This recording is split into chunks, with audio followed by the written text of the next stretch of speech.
1978 اور 1991 میں جو میزرو نے تحقیق کی ٹرانسفارمیشنل لرننگ یا ٹرانسفارمیٹیو لرننگ کی اپروچ اور تھیری کے تحت،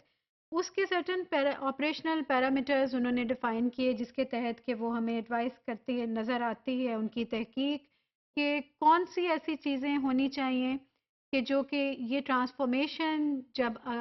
وقوع پذیر ہو تو اس سے پہلے کن چیزوں کا ہونا لازم نظر آتا ہے، جو کہ اس کو ایک طرح سے اس کے لیے کیٹلسٹ کا کام بھی کر سکتے ہیں یا اس سارے پروسیجر کو اگنائٹ کر سکتے ہیں، سٹارٹ کر سکتے ہیں. تو وہ کون سے ایسے سٹیپس ہیں جن کا ہونا کہ ضروری ہے. So before transformation takes place, اس میں میزرو ہمیں یہ کہتے سنائی دیتی ہے ان کی تحقیق کہ کسی بھی انسان کے لیے اپنی زندگی میں کچھ آگے بڑھنے کے لیے یا پھر ایک خاص طرح کے سانچے سے ایک دوسری طرح کے پیرائے میں جانے کے لیے ضروری ہے کہ اس میں ایک سرٹن لیول کا ڈسکمفرٹ ہو اپنے ایگزسٹنگ سرکمسٹانسز کے ساتھ. اگر کوئی انسان اپنے ایگزسٹنگ سیناریو میں ایک خاص طرح کی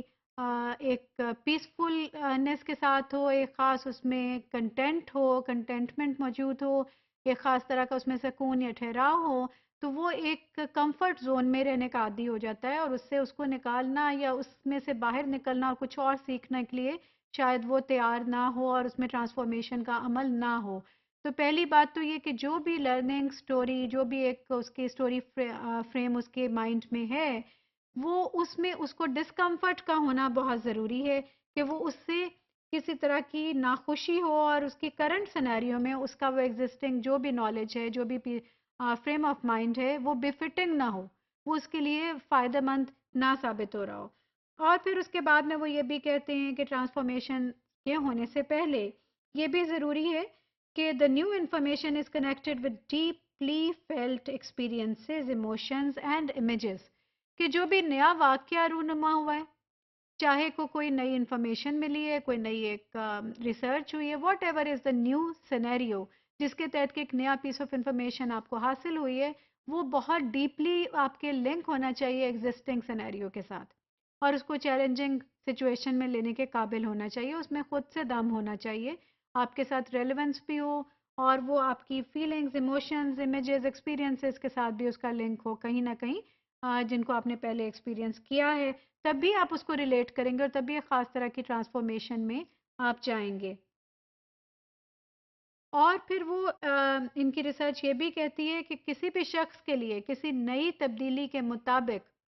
اپنے آپ کو ڈھالنا، اس کو اپنے نئے پیرائے میں لے کر آنے کے لیے ضروری ہے کہ وہ اوپن مائنڈڈ ہو، وہ اس میں ٹالرنس ہو، اس میں ایک ریڈینس ہو کہ وہ اس تبدیلی کے لیے تیار ہے. جیسے کہ کہا جاتا ہے کہ آئین نو سے ڈرنا، طرز کہن پہ اڑنا، منزل یہی کٹھن ہے قوموں کی زندگی میں. کہ جب آپ کسی پرانی بات پہ اڑ جاتے ہیں اور اس میں ایک بائسڈ فیکٹر آ جاتا ہے تو پھر آپ نئے طریقے کے مطابق جب نہیں چلنے پہ تیار ہوتے، criticism for the sake of criticism پہ آپ یقین رکھتے ہیں اور اپنے ہی یقین پہ آپ کہتے ہیں کہ جو مجھے آتا ہے I know it all and I don't know, I don't have to really change myself because میں بیسٹ ہوں. So when that thing comes into your mind then the learning stop. Aristotle نے بہت سالوں پہلے یہ کہا تھا کہ لرننگ کے پروسیجر میں کسی بھی انسان کے لیے دو الفاظ زہر قاتل ہیں اور اگر وہ دو الفاظ اس کے ذہن میں بیٹھ گئے تو وہ کچھ بھی نہیں سیکھ پائے گا، کوئی تبدیلی رونما نہیں ہوگی. اور وہ دو الفاظ کیا ہیں؟ I know. So once you have this belief کہ I know and I know it all, تو learning may not then come to you. Transformational learning جب ہونے لگتی ہے تو آپ کا مائنڈ ایک نئی سٹوری فریم کرتا ہے،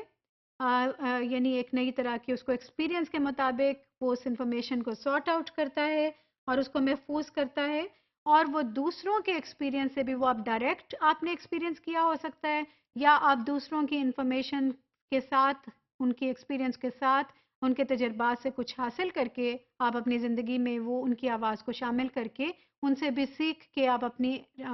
نالج کو اور ایکسپیرینس کو اور وزڈم کو ٹرانسفارم کر سکتے ہیں.